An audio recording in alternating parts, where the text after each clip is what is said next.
Hello, sports fans and baseball fans again, and welcome to the second episode of Diamond Kings. That's the sports-kings.com YouTube talk show.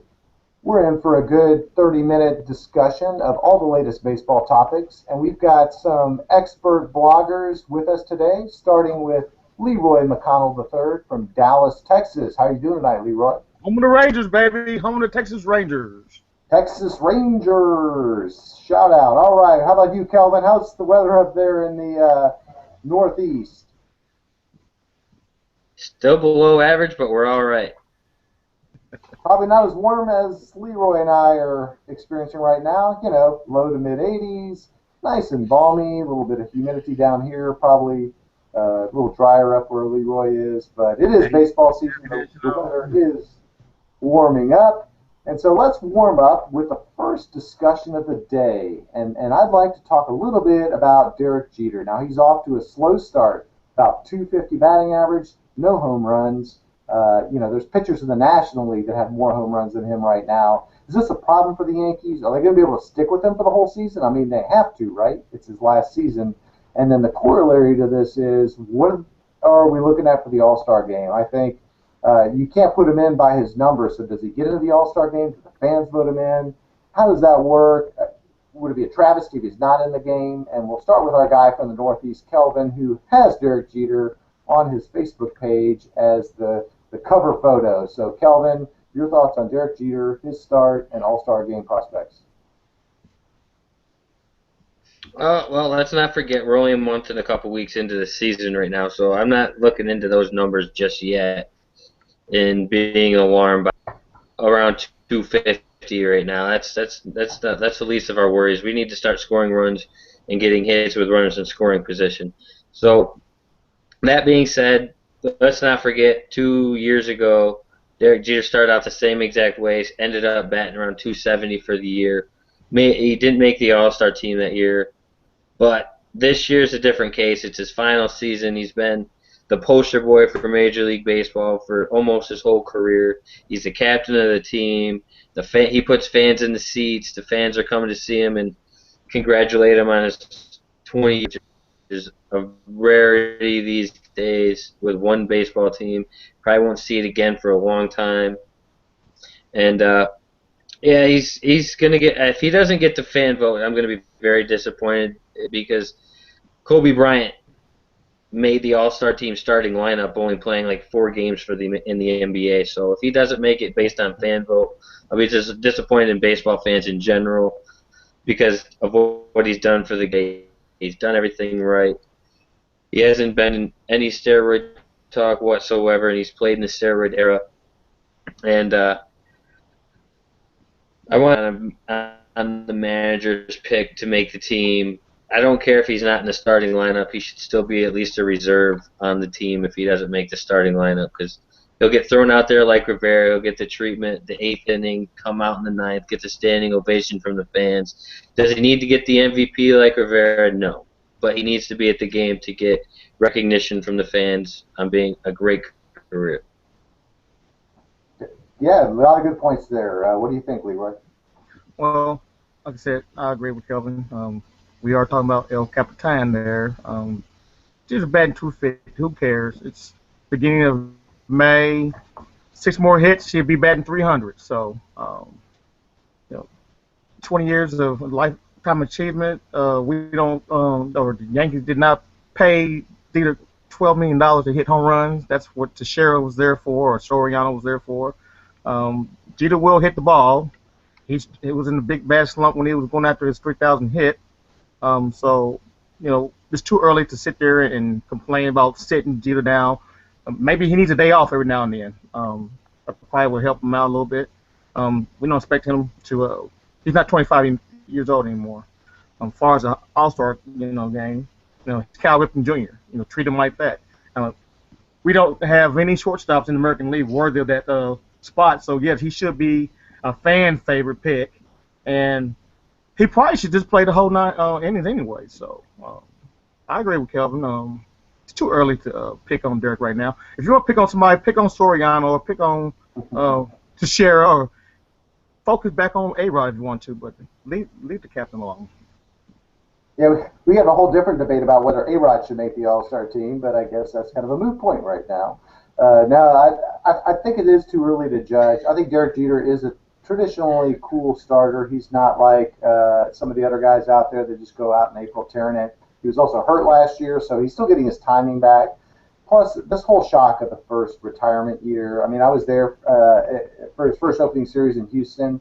It was like every day there was some sort of ceremony. It was like, he'd step out of the box and the applause, and then they gave him golf clubs. And every city he goes to, at some point he'll get comfortable with that because I don't think that's his normal style of liking that attention. I think he's always kind of been like, hey, I just want to go out and play. I want to play every day. I want to hit like I know how I can hit.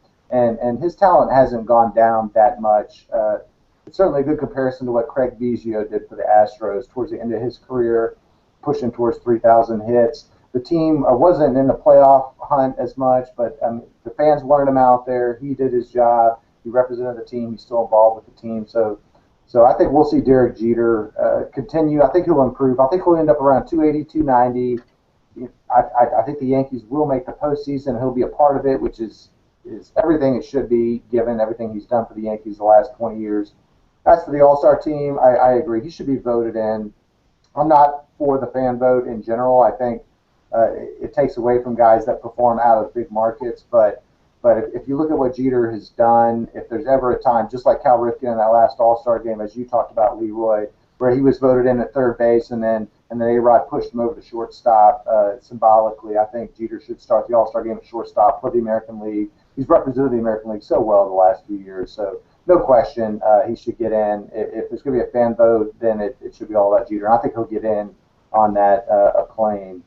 So good opinions there. Now let's talk a little bit about teams here. Let's talk about the Cardinals and the Red Sox. Now here are two teams that were in the World Series last year, clearly the class of their league, and they're off to mediocre starts, 500 starts. You've got the Red Sox in the American League East, and a very tight East, 3 games separating top to bottom. You've got the Cardinals in the National League Central, who are separated from the Brewers. We don't know if the Brewers are going to take off or not, but which team has more reason for panic, and do one or both teams recover in time to make the playoffs?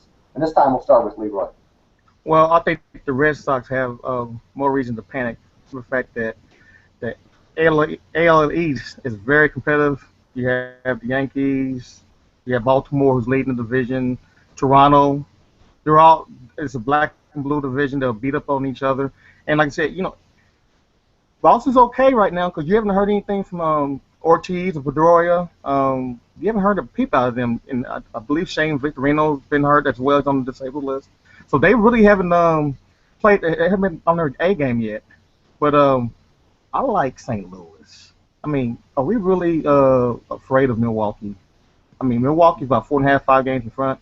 But St. Louis, I mean, this is St. Louis. They are the best team year in, year out. So Milwaukee tends to. They're playing over their head right now, and despite is Braun not been playing either, they're playing over their head right now. Carlos Gomez probably playing MVP ball right now, but they'll come back to the pack. St. Louis does have the best pitching staff in that division, so I would think in the end St. Louis had the easier path than the Boston Red Sox. I agree. What about you, Kelvin? You think which team has a better chance to bounce back? Do you even hate the Red Sox? What do you think about the Red Sox? I can't stand anything to do with Boston whatsoever. There you go. So, I absolutely hate. I hate all sports teams from Boston. Because they win. But but no, I agree with Leroy and you. I think St. Louis turns this thing around, but it's not that they turn it around in the sense that they're winning more. It's just I think Milwaukee falls to them more, and they come down from that plateau. They're going to plateau and they're going to start to decline, and they're not going to pitch that well like they've been pitching the first month of this season. Baltimore started out like this a couple years ago, and they didn't even make the postseason that year.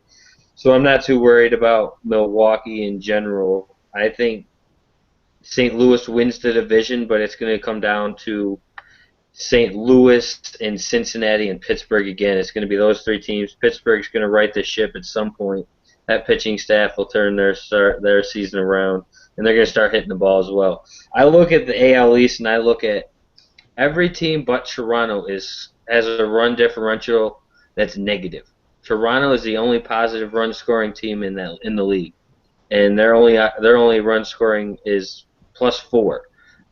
The Yankees are 132 runs scored to 150 runs allowed. Baltimore's 130 runs allowed. Boston's 137, 142, and Tampa Bay is 141 to 150. And top to bottom in that division, they're separated from 1 to 5 by 2.5 games. So Boston and St. Louis but if I'm a Red Sox fan, I'm panicking 2 games in a row, it seems. And they get to that 500 mark, and then they go down below it. I look for them to win again tonight, get to 17-17, which gives them a 2-game winning streak, and then they're going to fall apart again and lose below 500 again. So Well, they're getting shut out St. right Louis now. comes down to earth. They are getting shut out. They are losing. I can't see the scoreboard when I'm looking at the standings. No, I agree. I agree with both. But yes, I see St. Louis. Here's a bar bet you could probably win. Who has a better run differential right now? The New York Yankees or the Chicago Cubs? It's the Chicago Cubs, because the AL East is Chicago Cubs. Yankees are -18. Yeah, Cubs are like -12, I think. So you look at the AL East. I think that's going to come down to a 3 or 14 battle royal. I think the NL Central is going to be more. I still look to the Reds. They started off so poorly, but they're going to recover. I do think the Brewers will hold on. They've got a little bit better pitching than Leroy talks about in years past. I mean, you got Gallardo finally living up to the Gallardo potential, and so I could see them hanging around, and I see the Cardinals hanging around. I'm not sure the Pirates are going to turn it around, unfortunately. I think the Pirates, I like everything about the Pirates, but I've got too many questions about the depth of their lineup and pitching. So I think the Cardinals will be there, but I don't think either team makes it past the first round in the playoffs. I would guess that maybe one of the two makes the playoffs and gets ushered out pretty quickly. I think there's just too many other powers in the East and the West and the Central and the American League with the Tigers on their hot streak. So speaking of which, let's move to the Tigers. This is a team that started off a little bit slow. They were kind of around 500. The division was mediocre, and now they are on a hot tear. They've won 7 straight. They're beating my Astros again. I mean, you, me, and 6 other guys could probably go beat the Astros right now, but that's a different story. But the Tigers are starting to run away with this division. You go look, they're 5 games up. Is anybody going to be able to catch the Tigers? And on the flip side, the Braves started off really hot, running away with that division, and now I'm looking at the standings, and the Miami Marlins are right there with them. Because they've lost, I think they lost 6 straight until they won last night. So back to Kelvin. What do you think about, is the Tigers' hot streak for real? Are they just going to run away with that Central and it's over or not? And then what do you think about the NL East? Are the Braves, is it panic time for the Braves? The Detroit Tigers are for real. They're up and down that lineup. They've got a solid lineup. Pitching staff is solid. Is anybody Their run differential, they're +36. Yeah. So they're really hot right now. They're not giving up a lot of runs, only 107, which is maybe second best, and it's first best in the AL in runs allowed. So they're for real. Chicago, though, I'm not sold on them. They're not a 500 team. I think Chicago turns this around, and they're going to give them a run. Kansas City, we talked about them last week. They started out hot, but they're starting to fade. But they've won 2 straight. Chicago's won 3 straight. Detroit's just hot right now. Every team goes through this. They get really hot. They win a bunch of games in a row, and then they seem to cool down, and then the next team's ready to go. They're 5 games up right now. At the end of May, if they're up 10, I'll call that division over. As far as the AL East, with Atlanta, they've given up the fewest runs in the majors. They've only given up 95, and they're 4 games above 500. 10-7 at home, 8-7 on the road, 104 runs scored. They're not scoring runs either when they don't give up runs. I really like this Washington ball club, the young lineup. They got two young pitchers down there that are pitching lights out. Miami is the wild card team in that division, scoring 157 runs most in the division, 128 runs scored against, so they're plus 29, which is best in the division. They just don't win on the road, which is what scares me. They're 2-10 on the road, 17-5 at home. So Miami's going to fall apart because they got a lot of road games left. That definitely makes sense. Leroy, your thoughts? Well, on Detroit, the reason why Detroit's kicking butt right now because that MVP starting to hit the baseball now. And about 10 games ago, they were saying, "Well, what's wrong with Miggy? What's wrong with Miggy? Miggy is knocking smack out of the ball right now." Plus, you have the best pitcher in the American League. You got Cy Young winner, and you got Verlander, who is beating up on people again. Detroit's real deal. And Kevin, you said 10 games. They're up 5 right now. They're up 5 games right now. I don't see a reason why they can't put a bigger lead. The American League Central is. I thought Kansas City was going to hang in there. They're going downhill, even though they're 500 between Minnesota and Chicago. They're even about 500, but there's no way they cannot compete against that Detroit Tigers. And now they have Kinsler there too, and they got rid of who was not doing in the American League by far. Far as Atlanta, you imagine you losing 7 in a row and still in first place. So what's that tell you about the National League East? Be fine. Like I said, everybody goes through the little problems. Atlanta will be okay. They won the last game, right? And they still got good pitching. Yeah. I don't understand what's up with the Upton boys. That probably is the worst signing in the history of all free agency right now. DJ is a waste, and unfortunately, his money is guaranteed. I like that Miami team. That Miami team, I can't name all the pitchers, but outside of Hernandez, but every night, their young team, their young pitching staff kind of reminds me of the Braves pitching staff back when Maddox and Smoltz and Glavine were pitching. I mean, they pitch lights out.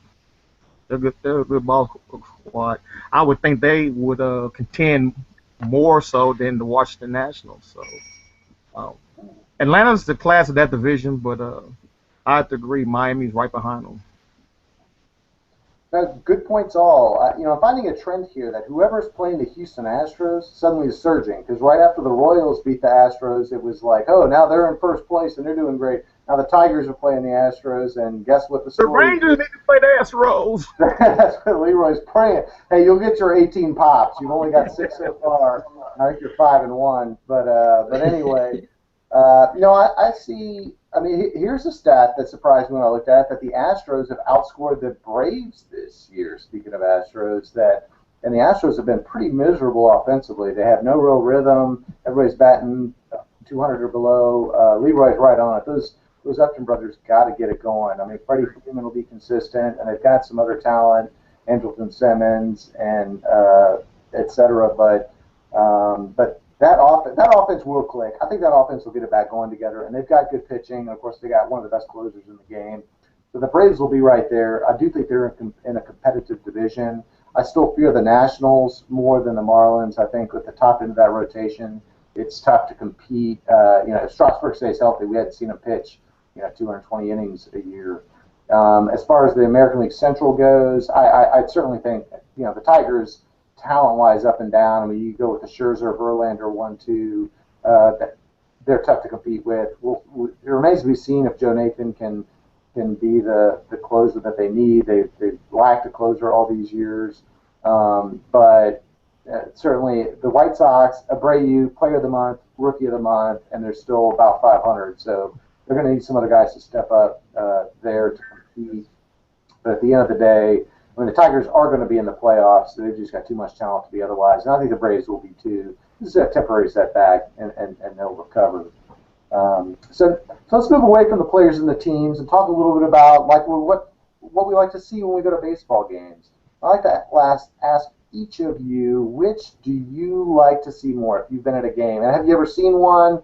And other anecdotes. An inside the park home run, a triple play, or a complete rob of a home run by an outfielder.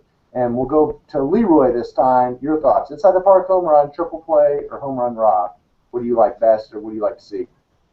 Okay, I am all about the inside the park home run, and I was discussing with Kelvin earlier the fact where there's only one person in Major League history that's hit a grand slam inside the park home run. It's only happened once in the story of the career.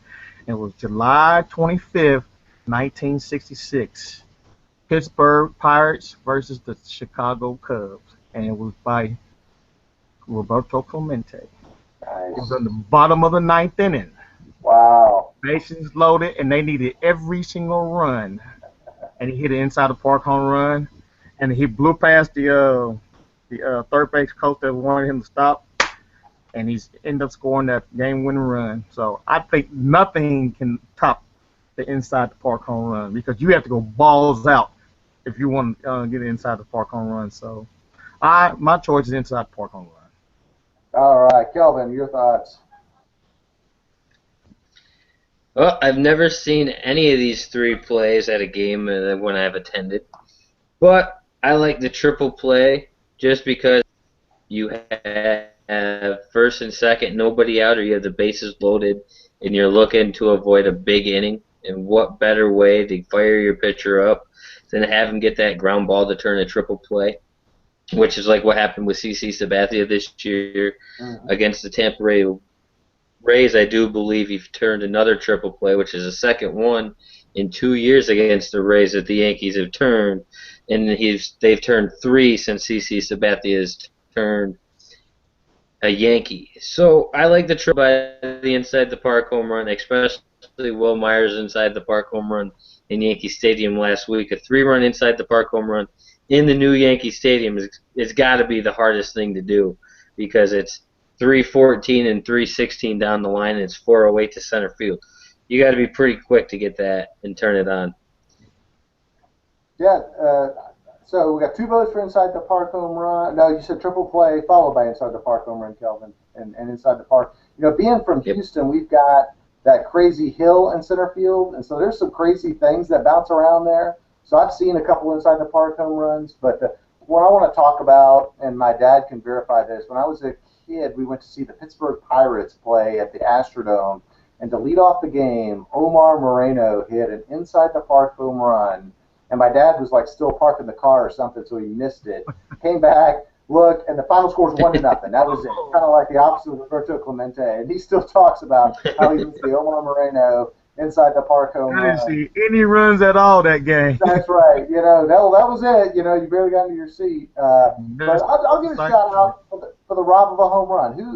You know, I've probably seen some mild ones, but those ones where like a Mike Trout just leaps up and catches one, steals one, fires it back to the infield. That's a pretty exciting play too. I think they're all exciting. I think an inside the park home run probably because it takes so long to develop. You're watching them run, you're watching the ball bounce, and you can kind of start to point and look in different directions.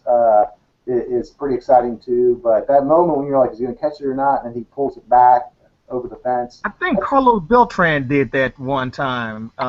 Catch it and then pretend like he didn't catch it, and the guy's still running. I think he had a home run. Then he just pulled his ball up and said, "Gotcha." I know Soriano did that. I think last year Soriano did that to somebody where he came up and then it looked like he didn't get it, and he like flipped it up and caught it and was like, "Ha ha." Mm-hmm. And I think there was also one for the Astros. Let's go talk about Gomez. Yeah, Carlos Gomez had a few last year. But he's robbed Joey Votto twice in the last 2 years. I remember one we blogged about last year, and it was my Astros again, and it was Brandon Barnes. He was kind of a journeyman, and he robbed somebody, and he caught it and ran back. He didn't show the ball at all, and as he's running at the infield, the guy actually asked him and pointed and said, "Show me that ball," and he showed him the ball because he was like, "I don't believe you thought that." A magician. A magician indeed.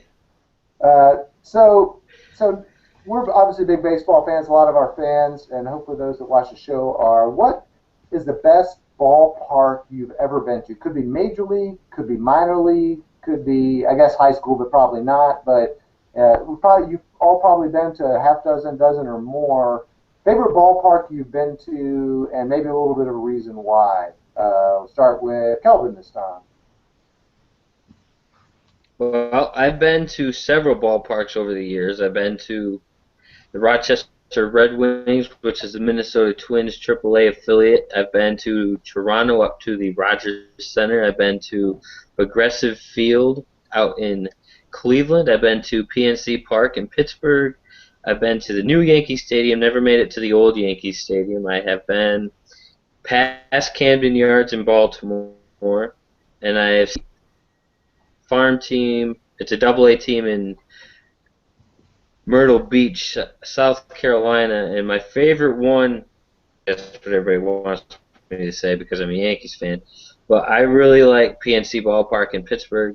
If you ever get a chance to go, I recommend it. The view is great. You get the three rivers merging into one, and you get it's not expensive. It's a fairly decent sized ballpark. You get you get to see home runs hit into the river and all that stuff. It's a very nice ballpark. Food prices are decent. It's not expensive. Ticket prices decent, not expensive, and you get the best bang for your buck, in my opinion, because you're not paying out the wazoo, and you can do a lot more.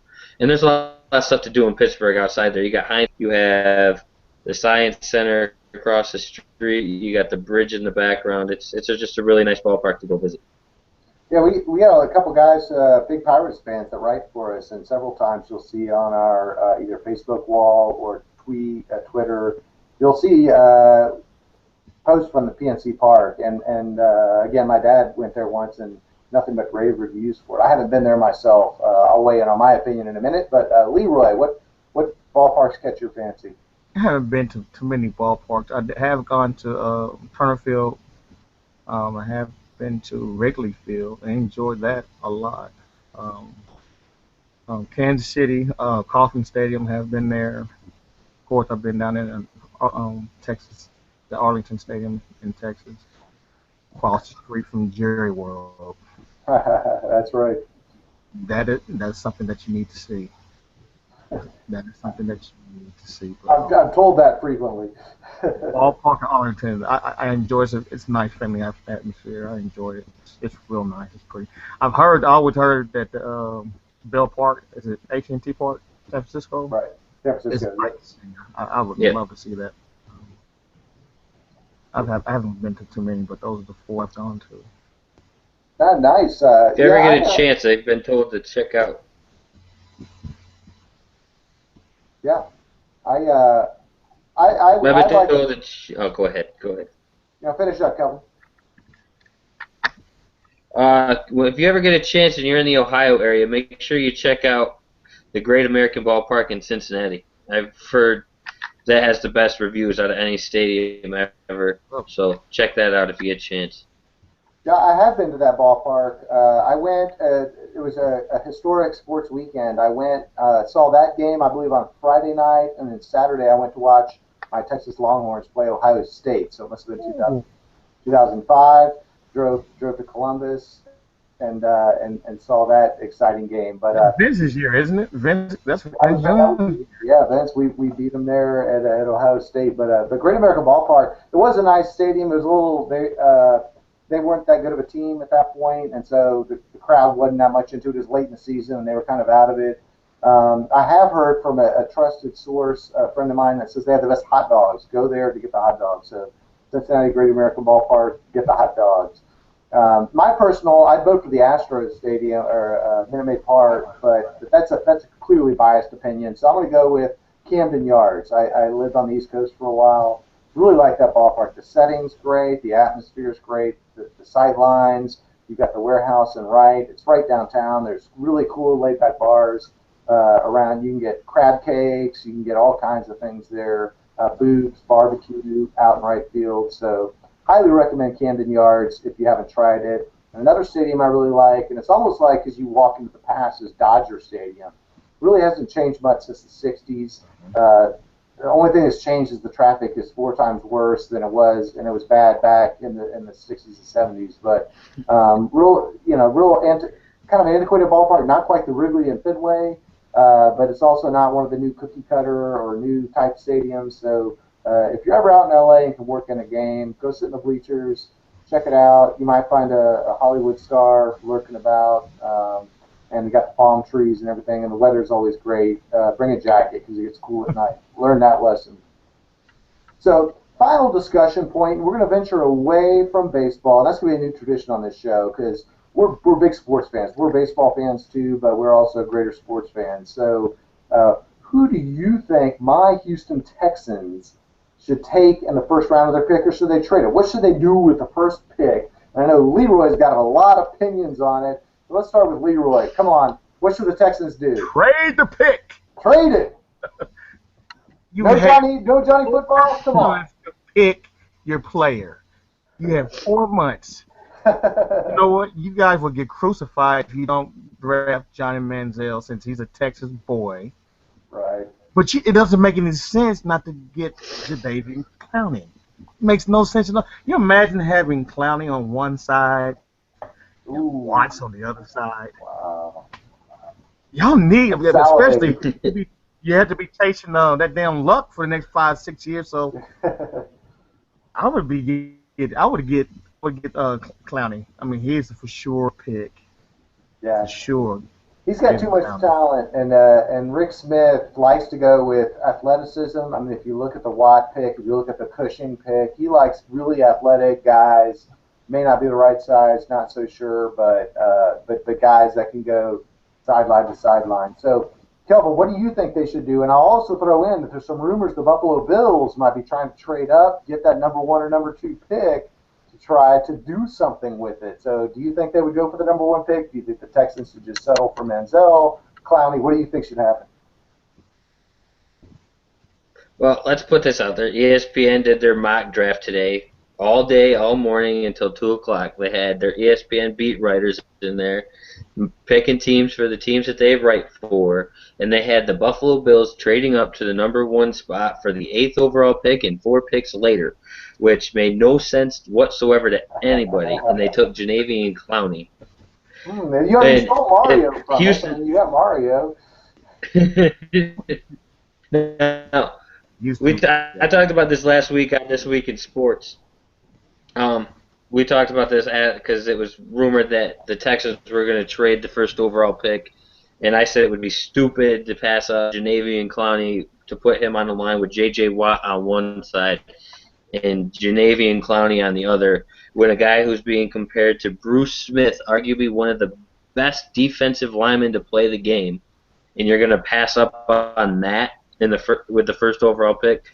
I think that they take Jadeveon Clowney number 1. They don't trade down, and Buffalo ends up trading up, probably with the number 2 overall pick, because that's where they're looking is number 1 or number 2. So if they can't get the 1, they might end up in the 2 spot. Yeah, I think I'm a Longhorn, as we alluded to earlier. So I'll just say it personally. I don't want to see Johnny Manziel on my team, but statistically, I think he's going to get hurt. He runs around a lot. He's not a big guy. He's going to get – he doesn't have that presence to get rid of the ball. He always wants to try to make the play, and that's not going to work in the NFL. So you're going to see him get hurt by week 4, 5, or 6 every year. And so stay away from him. Go with the athleticism and Clowney. If they can find a good taker, I don't think anybody's that willing to trade up because I think most people are aligning for a wide receiver, a linebacker, a lineman, and they don't see – they're willing to stay at the 5, 7, 9 pick because there's not like that one guy that's out there.